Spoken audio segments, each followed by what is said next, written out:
அதிகாரம் 127. கடவுளின் அருளும் நலன்களும். ஆண்டவரே, வீட்டை கட்டவில்லையெனில் கட்டுவோரின் உழைப்பு வீணாகும். ஆண்டவரே, நகரை காக்கவில்லையெனில் காவலர்கள் விழித்திருப்பதும் வீணாகும். வைகரையில் விழித்தெழுந்து நள்ளிரவில் ஓய்வெடுக்கும் வரை மானிடர் தம் உணவுக்காக வருந்தி உழைப்பது வீணே. உறங்கும் போதும் கடவுளின் அன்பர் தேவையானதை அவரிடமிருந்து பெற்றுக்கொள்வர். பிள்ளைகள் ஆண்டவர் அருளும் செல்வம், மக்கட்பேறு அவர் அளிக்கும் பரிசில்.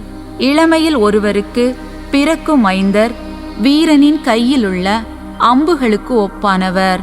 அவற்றால் தம் அப்பார தூணியை நிரப்பிய வீரர் பேறு பெற்றோர். நீதிமன்றத்தில் எதிரிகளோடு வழக்காடும் போது அவர் இகழ்ச்சியடைய மாட்டார்.